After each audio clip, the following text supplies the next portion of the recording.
They said I deserted the Navy at my brother's graduation, but the general recognized me as a colonel. My family had sworn I was a Navy deserter. I stayed silent as my brother received his Special Command decoration. Then his general looked directly at me and asked, "Colonel, are you here?" The crowd froze. My father's jaw dropped. The air grew thick as the general's words echoed through the auditorium. Hundreds of eyes stabbed into me like knives, especially those of my parents in the front row. Their faces turned pale as if they'd seen a ghost. Not just any ghost, but the ghost of betrayal they themselves had crafted. I'm Miguel, 34 years old, and for the past 8 years, my family has told everyone I left the Navy out of cowardice. My father, Eduardo, a former lieutenant who never reached the military glory he dreamed of, turned my supposed desertion into a favorite anecdote at family gatherings. Miguel couldn't even last 3 months in basic, he'd say, while pouring whiskey for his friends. Thank God we have Alexander. He's got what it takes. My mother, Carmen, responded with a look of shame and disappointment, as if I had permanently tarnished our family name. But the truth was entirely different. I had been recruited into such a highly classified special operations unit that I couldn't even confirm its existence to my own family. I signed confidentiality protocols that forbade me from speaking about my position, missions, or whereabouts. While my family believed I worked for a small security company in the capital, I was actually leading operations in over 15 countries, rising to the rank of colonel faster than most ever do.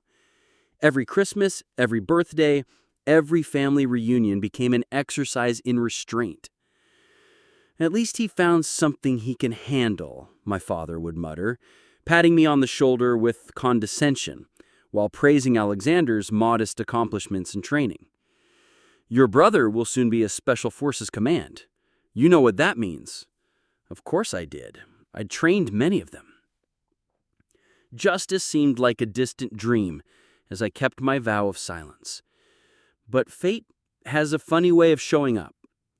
When Alexander invited me to his graduation ceremony, I accepted, knowing how uncomfortable it would be.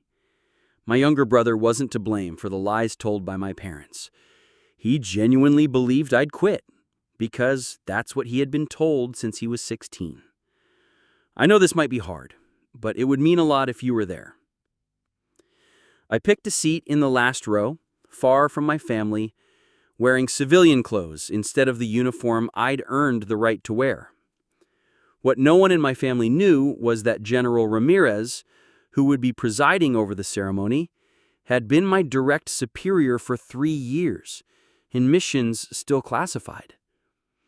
I watched him take the stage, adjust the mic, and speak about honor, loyalty, and sacrifice. Values that had cost me 8 years of silent humiliation. I saw Alexander receive his insignia with pride, my parents clapping tearfully from the front row. I clapped too, discreetly, genuinely happy for my brother. And then it happened. Ramirez paused, scanning the audience, and stopped when he saw me. His face immediately showed recognition, followed by indignation. Before closing his speech, he said into the mic, his voice powerful, "I must recognize someone whose presence here today is as unexpected as it is honorable." A murmur swept through the room. "Colonel Miguel, would you please stand?" For a second, no one moved. Only the humming of the ventilation system and the quiet creak of chairs could be heard. Time slowed, like I was underwater. I raised my eyes to meet Ramirez's. He didn't blink. The same man who once sent me on impossible missions through deserts, slums, and jungles, now summoned me before hundreds of civilians and high-ranking officers. I swallowed hard. I stood.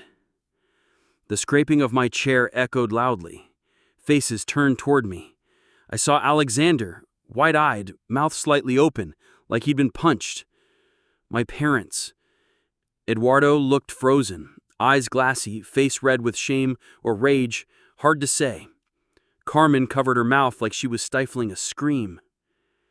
I walked down the central aisle like a man heading to court. Each step echoed like a drumbeat of the past 8 years. Coward, disgrace, disappointment. But in that moment, I was none of those things. I was Colonel Miguel, officer of the Advanced Intelligence Operations Forces, a unit that, until recently, didn't even exist in public records. Ramirez stood waiting on stage. When I approached, he extended his hand firmly and looked at me with something between respect and regret. This man has saved lives in at least 15 countries, led missions that changed the course of conflicts, and yet he endured shame in silence, the result of a lie. He said, his voice unsteady with emotion. Today, as a general and as a man, I break protocol out of a sense of justice. Whispers spread. The name Miguel rippled through the crowd.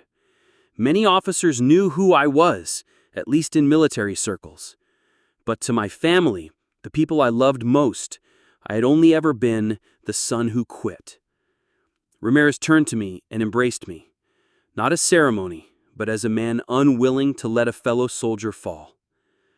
Applause began slowly and then grew. The entire auditorium stood, except for my parents. For a moment, I wanted to turn and face them, show them the truth had finally come out, that the son they had written off had returned. But I didn't. That moment wasn't mine. It belonged to the men I had served beside, those who would never have a ceremony, whose names would never appear in history books. I stood for them. Alexander was the first of my family to rise. He ran toward me, still wearing his new insignia, and hugged me, a tight, confused, urgent hug. "Why didn't you tell me?" he whispered. Because I couldn't, and because no one wanted to believe me when it mattered most. As I pulled away, I looked one last time at my parents. Eduardo looked like a cornered animal, the loud man from family parties unable to meet my gaze. Carmen still had tears in her eyes, but they weren't joyful. Ramirez then closed the ceremony. On behalf of the Navy, I thank those who serve, but today I also offer a public apology to those who served and were unjustly forgotten. I left the stage in silence. Nothing more needed to be said. The damage and the impact had already been done. As I left the auditorium, my phone buzzed. It was Isabella, who had watched everything through a private live stream.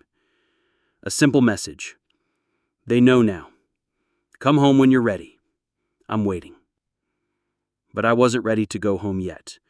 Something told me the real confrontation was still ahead, and for the first time in years, I was ready for it. Few words were exchanged after the ceremony. Alexander looked at me with awe and confusion. Carmen looked faint but avoided eye contact.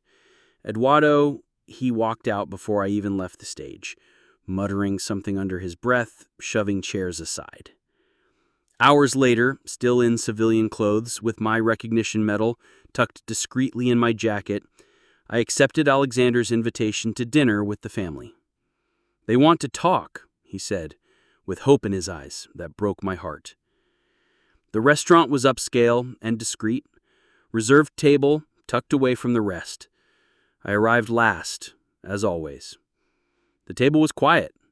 Eduardo with arms crossed, Carmen pretending to read the menu, Alexander beside me fiddling with his phone. Rosa, our oldest aunt, was there too, probably Alexander's attempt to keep emotions in check. I sat. The waiter came to take our order, but no one seemed interested in eating. When he walked away, the Cold War began. 8 years, Miguel. You left us for 8 years without a word, and now you show up at a ceremony with a general calling you colonel? I took a deep breath.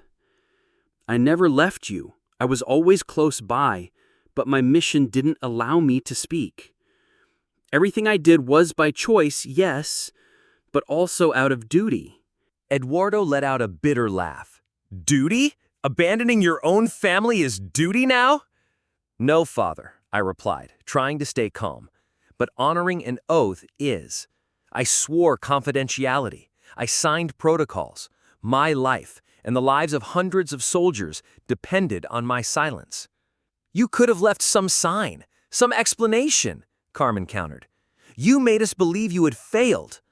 I didn't make you believe anything, I interrupted, firmer now. You chose to believe. You created that narrative. When I went off the radar for mission security, you didn't look for answers. You made up a story and spread it. Eduardo slammed his fist on the table, rattling the silverware. What was I supposed to say, huh? That my son vanished off the map and no one knew if he was dead or alive? I'm a former lieutenant, Miguel. I have a reputation. No, I shot back, blood boiling. You've always had pride, but never the courage to defend your own son. It was easier to say I ran away, that I was weak, than admit you knew nothing. Afraid it would stain your name? He said nothing.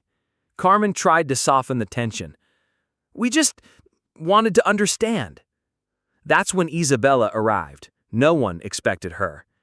She was immaculate, as always, her clearance badge subtly clipped to her lapel, her posture a mix of elegance and authority. She kissed me on the cheek and sat beside me. Good evening, she said calmly. I hope you are all well. I've received authorization to speak on certain matters. Eduardo stared at her like an intruder. And who exactly are you?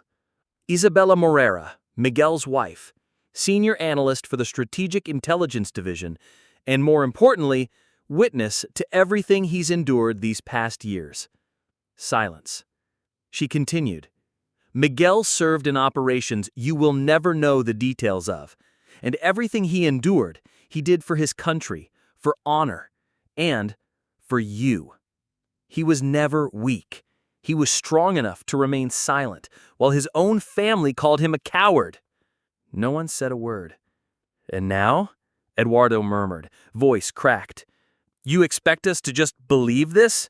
Suddenly? I'm not asking you to believe, I said, locking eyes with him. I'm telling you the truth, and I no longer need to hide it. You can deal with it however you want.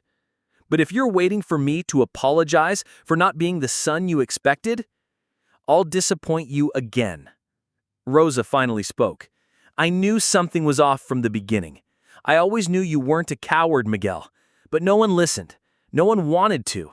They just talked about Alexander, like you never existed. He wasn't to blame either, I added, looking at my brother.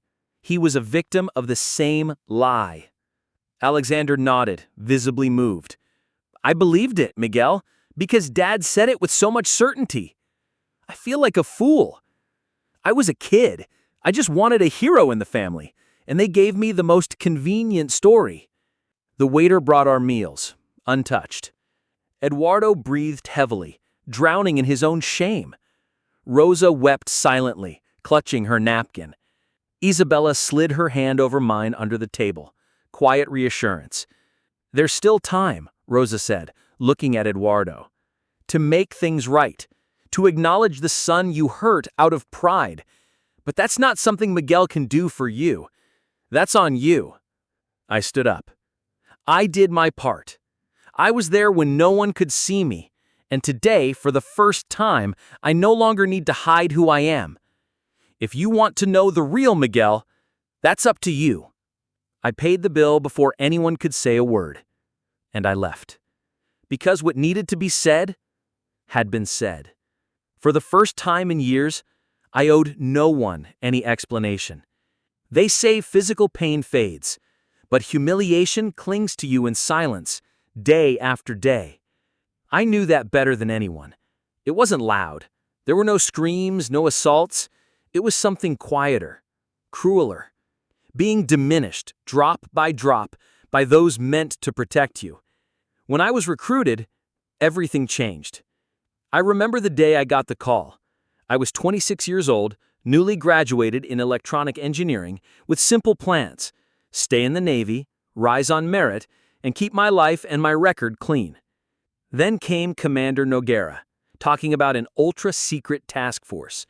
a unique opportunity to serve the country on a level few would ever reach. But you'll have to disappear. Officially, you'll be out of the Navy. No contact with family except under strict authorization. I thought. And I accepted. Out of patriotism, maybe? Duty? Or maybe because, deep down, I already knew my presence had never really mattered in that house. In the early months, I tried to stay in touch, sent neutral postcards, vague emails, but got no response. The calls back were cold.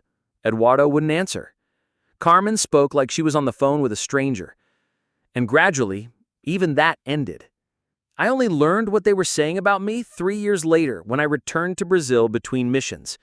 I got a 48-hour leave, went to my Aunt Rosa's birthday party, disguised in civilian clothes. I just wanted to see Alexander, hear familiar voices. What I heard made me wish I'd stayed anonymous. Miguel, oh, he vanished. He couldn't take the pressure. 3 months in uniform and he quit. What a shame, but it happens. Training's not for everyone. That's why I say, this one here, Eduardo pointed to 17-year-old Alexander, he'll go far. He's got grit. Miguel was always weak. My throat closed. I was only a few feet away, behind a wall, listening. That night, I slept in the rental car. I didn't have the courage to knock, not after hearing my mother stay silent. She didn't defend me, not once. Bit by bit, I heard more. How Carmen told neighbors her eldest son had lost his way. How at parties, Eduardo boasted he at least had a son who served. And I buried myself deeper in missions, maybe seeking in the battlefield the validation I'd never get at home.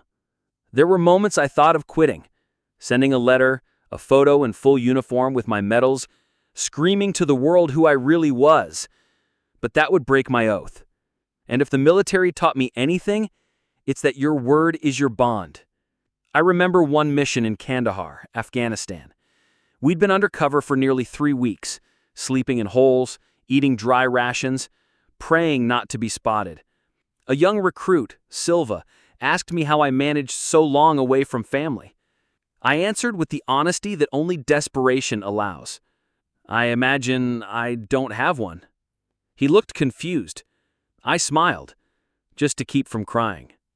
Alexander grew up being told he was the replacement for the failure. He wore that role proudly, not knowing the brother he secretly admired was the same one mocked at every party. And even then, I never answered, never reacted. But inside, each word weighed like a lead vest. When we crossed paths, Carmen treated me like a stranger. Eduardo, like a miscalculation. And me? I pretended it didn't hurt. Even at my wedding, only Rosa attended. Isabella and I married quietly on a military base in Spain. My parents weren't invited. Not out of anger, but out of logic. What would they do there? Fake smiles, thinking they were watching a failure marry a woman who clearly didn't know the truth? Isabella knew everything, every scar, every silence, and she stayed. She put me back together after every mission broke me. The world applauded my medals, my record, my service, but nothing ever filled the hole left by a simple, "I'm proud of you," from Eduardo. Nothing ever erased Carmen's constant disappointment. When General Ramirez called me colonel, it felt like years of swallowed screams were finally released. A part of me, long buried, had awakened. I wasn't the same man who once overheard his father say, "He's a disgrace." The difference now, they knew. And I wasn't going to apologize for becoming more than they ever expected. I woke the next morning with Isabella's words echoing in my mind. She always knew when to speak. And that night she had said everything I'd bottled up for almost a decade. But even with everything out in the open, what I felt wasn't relief. It was exhaustion. My phone rang. 607. Coded number. I knew what it meant before I even answered. Calito Miguel. General Ramirez. Sir, I need you at Base Alpha 4, 9 a.m. Urgent. Active operation? Maximum clearance. We can't talk here. Just bring your standard gear. Be ready. I sighed. Barely 12 hours had passed since I'd reconnected with my family after 8 years of emotional distance, and now another call. Isabella stood at the bedroom door, still in her nightgown, eyes heavy with sleep. "It's him," she asked, already knowing the answer. Yes, I nodded. I have to go. She didn't cry, didn't complain, didn't try to stop me. She simply walked over, adjusted the chain around my neck, my St. Michael medal, and whispered, "Come back in one piece, please." I kissed her forehead, put on my uniform, and left. Base Alpha 4 was guarded by 2 intelligence agents. I presented my clearance and was immediately taken to the secure briefing room. Inside, Ramirez sat with his usual black coffee, scanning an encrypted screen. Base Alpha 4 was guarded by 2 intelligence agents. I presented my clearance and was immediately taken to the secure briefing room. Inside, Ramirez sat with his usual black coffee, scanning an encrypted screen. "Thanks for coming so fast," he said. "I know yesterday was intense." I nodded. He was never one to waste time. "We've detected unusual activity in Buenos Aires. Vargas has resurfaced." My stomach twisted. Vargas. That name still haunted me. An international trafficker. Drugs, humans, weapons, data leaks. 3 years ago, a botched mission under my command had left 3 men dead. Vargas had escaped by minutes, vanishing in a bulletproof truck in Medellin. "You're sure?" I asked, voice cold. "Absolutely. Satellite patterns match his logistics. Ground intel confirmed. He's posing as a logistics entrepreneur in Buenos Aires. Vulnerable, but not for long." He rotated the tablet. Grainy drone captures, intercepted coded chats. "I want you to lead," Ramirez said. "You know him better than anyone. And I know what this mission means to you." He knew. It wasn't just professional, it was personal. An old wound. "Extraction clearance? Already approved. Bring him in. Alive. Team?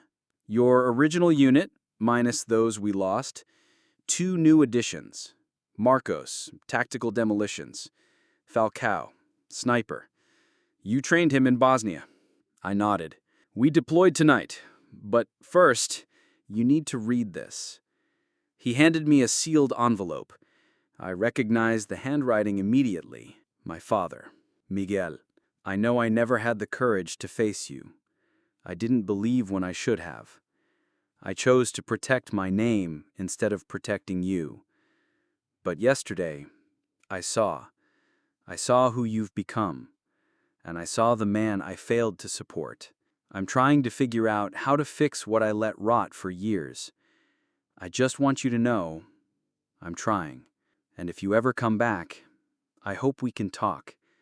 As father and son, not enemies. Ashamed, but with love. Eduardo."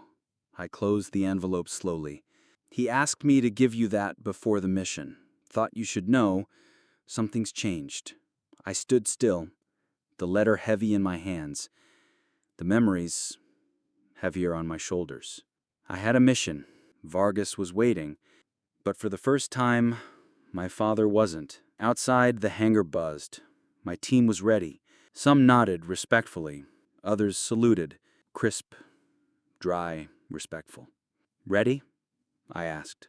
"When you are, sir," Falcao replied. We boarded the helicopter, and as the rotors spun and the ground shrank below, I stared at the horizon. The war was no longer just inside me, but out there, and I still had to survive it. Crossing the Brazil-Argentine border, my mind wandered far. No matter how many missions I'd left home for, this time felt different. Heavier, more than my ballistic vest. For once, I had something to reclaim outside the battlefield. I'd left behind a trail of truths, but no guarantees of reconciliation. Isabella, in my absence, kept contact with my family, without telling me. She began visiting Carmen on Sundays, bringing flowers, explaining gently what little she could, spoke of me like someone still being built, but on solid ground. And Carmen began to listen, just listen. Alexandre dove into public reports. He found declassified fragments, humanitarian campaign videos I appeared in as part of mission covers, like the one in Mozambique rescuing civilians after a cyclone. He watched it in silence, finally understanding the weight I carried. But the biggest shift came from Eduardo. According to Isabella, he became obsessed. 3 months researching military records, revisiting old contacts, digging for names and dates, trying to know the man he'd rejected. And he found him. Between redacted lions and silent honors, he found me, alongside decorated soldiers, among the respected, not the disgraced.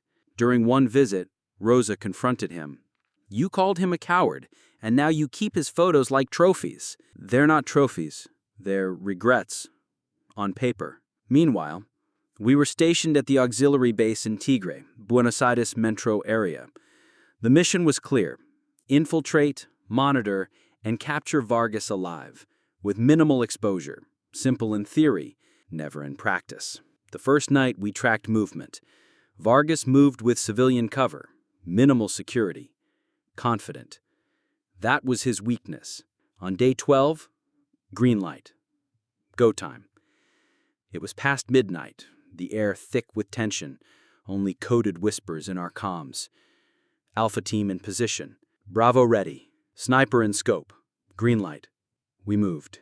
The warehouse Vargas used was part of an abandoned logistics hub near Zarate. SAT images confirmed 6 armed guards. Plan, quick breach, block exits, secure the target. I led central entry, at first clean. 2 guards down. Initial sweep complete. Then chaos. Explosion. Ambush. "Shit! Fall back!" I shouted, dragging Carvalho by his bleeding arm. Falcao held our rear as bullets rained from the mezzanine. They knew. They were ready. I lost 2 men, Private Bessa and Lieutenant Munoz, young, bright. I trained them. Their screams, the shots, the calls, it all burned. But I couldn't stop. Not with Vargas so close. We cornered him in the control room. He ran. Falcao shot him in the leg. I entered with 2 soldiers and cuffed him myself. Look who rose from the dead. Still pissed about Medellin? I stared at him for 3 eternal seconds. No, just tired of burying better men than you. Extraction team arrived minutes later. I'd taken a graze to the shoulder, nothing serious, enough to keep my mind sharp. In the hopperback, Vargas sedated and cuffed. I glanced at the empty seats where Munoz and Bessa should have been. That broke me more than any wound. But they hadn't died for nothing. Back at base, I was rushed to the military hospital. Isabella had already been notified, my file marked as moderate combat injury, enough for a pause. Still under painkillers, I heard a voice. "Miguel?" Eyes open. "Eduardo." Yes, him. No uniform, hands in pockets, eyes red. Next to him, Carmen, holding a small fruit bag, as if that could fix years of silence. "The general told us," he said softly. "We thought we should be here."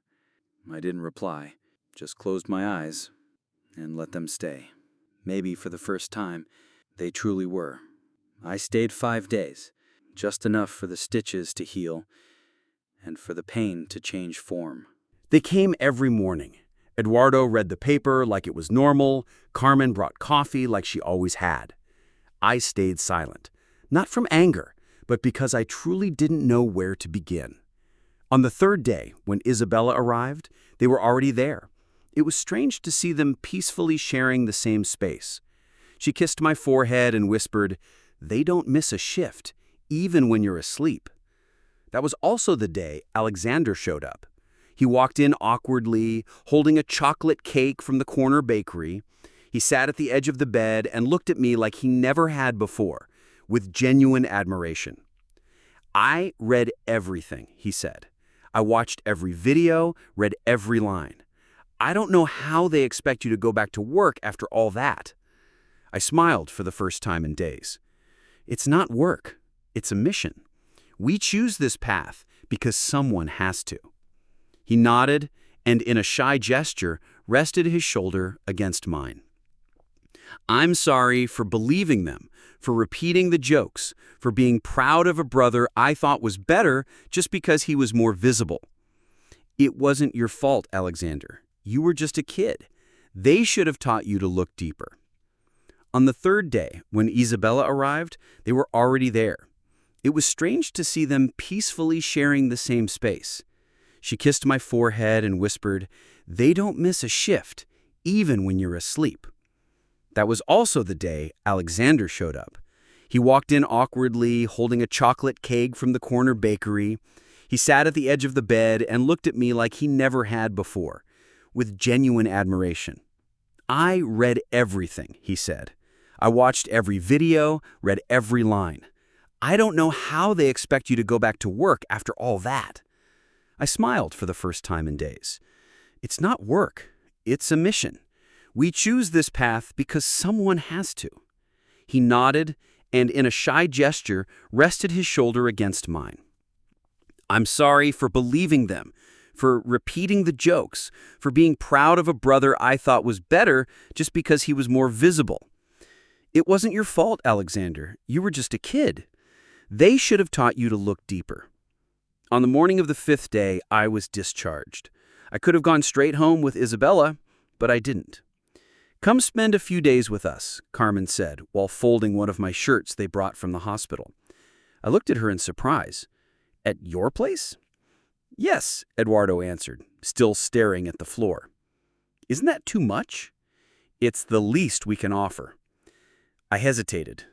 The house where I was called a coward, where I grew up trying to please a father too military to be a father, and a mother too silent to defend me. But I accepted. Maybe it was time to put the ghosts on the table. That night, I lay down in the same room that had once been mine. The walls were different, painted a light color, but the old marks were still there on the wooden floor. Scratches from when I dragged the bed to study in peace, away from the door. On the shelf, I found an old photo frame. Alexander and I at the beach, kids laughing. I didn't even know that photo still existed.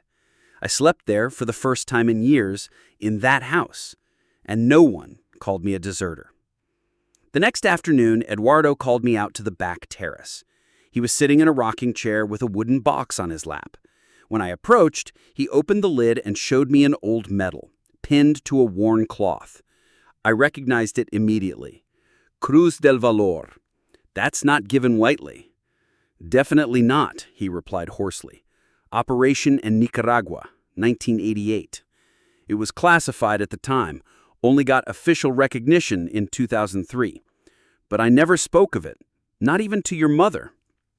I stayed silent, watching the object between his fingers. He turned it gently, like holding something fragile. He stayed silent, watching the object between his fingers. He turned it gently, like holding something fragile. "I know I failed you, Miguel," he finally said. "But there's something you need to understand. Living with secrets eats us from the inside. I lived that for 8 years, Dad. And I lived it for almost 40. We looked at each other for a moment. He went on. "I kept that medal, but every time I looked at it, it felt like a burden, not an honor. Because, unlike you, I couldn't balance life out there with life in here. When I started a family, I buried that part of me. I thought I was protecting you all, but maybe I was just hiding." He stood up, walked over, and, in an unexpected gesture, held the medal out to me. "It's yours now, not for what you did, but for who you became. You lived between two worlds and endured. I failed in both." I took a few seconds to accept it. When I touched the medal, I felt its symbolic weight. It was more than an object. It was recognition. It was forgiveness. It was passage. "Thank you," I said, a lump in my throat. That night we sat at the dinner table as a family. Carmen made lasagna, like old times. Alexander brought wine. Even Rosa showed up, in her usual blunt way. The conversations were light. The memories still hurt, but didn't cut like before. Before bed, Carmen came into my room. She said, "I kept this for you," placing a box on the dresser. Inside were clippings, old photos, drawings I had made as a child. And to my surprise, the album didn't stop in 2014. There were more recent pictures, ones Isabella had secretly sent me. Me at a ceremony abroad, me receiving a symbolic award for veterans, me smiling with my team behind me. My mother said, "I pretended I didn't know where you were, but deep down, I think I just didn't want to admit I'd lost you. Keeping these photos was my way of saying there was still hope." For the first time in years, I took her hand. She squeezed it back like holding a lifetime in one gesture. With Alexander, our bond took a different path, one of respect and exchange. One night we sat on the terrace, sharing a beer in silence, until he said, "I joined the Navy because of you, not Dad." That surprised me. I always thought he just wanted to prove something to him. At first, yes, but later, I heard stories about the older brother who vanished, the shame of the family, and still I felt there had to be more. It was like some part of me knew that story didn't add up, and I wanted to understand you. We sat quietly for a long time. "And now that you do?" I asked. "Now I want to be half the man you are, and I want my son to meet you someday." I smiled, for the first time without pain in my chest. That family that once rejected me was now rebuilding me with their own pieces. A year has passed, a year since Alexander's ceremony, a year since the truth came out. A lot has changed since then. Today I'm home, a real home, my home, with Isabella by my side, stronger than ever, and a new routine, blending physical training, mentoring young soldiers, and speaking at military schools. I haven't returned to the battlefield since Buenos Aires. They still call me for operations, but now I serve as a strategic advisor, part by choice, part by need. After all, I realized the hardest war had already been won, the one for my identity. That morning, I put on my ceremonial uniform again, medals aligned, posture upright. It was the day of my official commendation for Operation Vargas. But for me, it was more than an honor. It was proof that I no longer needed to hide who I was. Isabella helped me with the final touches on the uniform. She was glowing. "You look amazing, Colonel," she said, adjusting my tie. "Just today?" "Every day. But today, you're exactly where you were always meant to be, seen." The auditorium was packed. High-ranking officers, soldiers' families, naval representatives from various countries. But at the very front row, they were there. Eduardo, in a pristine uniform like in the old times. Carmen, her eyes already wet even before the ceremony began. Alexander, wearing his freshly earned uniform. And Rosa, discreetly fanning herself with the ceremony program. General Ramirez stepped up to the podium and began his speech. He spoke of honor, discipline, and sacrifice, and then he spoke about me. Colonel Miguel served with valor in territories where few dared to set foot. He saved lives, led men, and faced the darkness without asking for recognition. Today, at last, we offer the tribute he always deserved. I was called to the stage. As I climbed the steps, a wave of applause echoed through the room. I saw Isabella tear up. I saw Alexander applaud like a brother, finally truly proud. And I saw Carmen cry. Not from shame, but from pride. Pure pride. When I received the medal, I asked to speak. This recognition, though individual, represents all the men and women who serve in silence, who are judged without a voice, who sacrifice their names, their time, and sometimes their very souls for a country that doesn't always see them. But above all, it represents something personal, the truth, because truth always finds its way to the light. Sometimes too late, but when it does, it heals. Applause. A lot of it, but what stayed with me most was Eduardo's hug after the ceremony. Strong, wordless, but filled with everything we had never said, but was now finally being felt. That night, with the house quieter and the moon high outside, I realized that what we call reconciliation doesn't always come through heroic gestures. Sometimes it comes in a whisper, a glance, a truth finally admitted. And in that house, for the first time, all the ghosts were at peace. 12 months have passed since that night.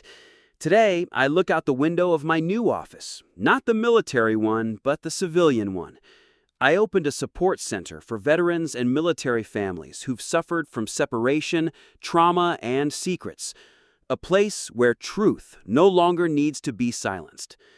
I haven't stopped serving. I just changed how. I get weekly calls from officers asking me to give talks at academies, military schools, community centers, and they all begin with the same line. "You're the colonel whose own family thought he deserted, right?"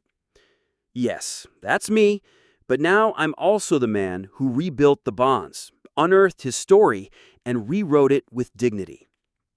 Isabella is still my foundation, my home. We've recently started talking about adoption, not because we feel something's missing, but because now we have more than enough love to offer someone from the very beginning, the way it should be. Alexander was transferred to a strategic base in the Northeast. He's respected, capable, and calls every week to share updates. Carmen and Eduardo often come over on Sundays. They bring dessert, sit on the couch, watch football. Sometimes even Eduardo helps in the garden. Quietly, but now it's a peaceful silence. Rosa hasn't changed. Still direct, practical, but full of affection. She was the one who gave us the name for the center I created, Operation Truth. At the inauguration, with the press present and a group of new recruits in the front rows, I didn't say much. My name is Miguel. I was called a traitor, a coward, a deserter. But today, I'm here to say that the truth, no matter how long it takes, always wins. And if you're out there, silent, know this: you're not alone. The entire auditorium stood up. But the applause didn't matter as much as knowing that the boy who once grew up trying to prove he deserved love was now helping others understand they're worthy, even when no one tells them so. Later that afternoon, I went to the terrace of the center with a cup of hot coffee in hand. Eduardo joined me, sat beside me, and remained silent for a while. Then, without looking at me, he said, "You want, son?" I looked up at the sky. Clear, cloudless, with golden light falling over the city. "No, Dad," I said with a slight smile. "We won." And we toasted, not for the war won, but for the truth recovered, the family reborn, and for every second chance that life stubbornly offers to those who don't give up on starting again.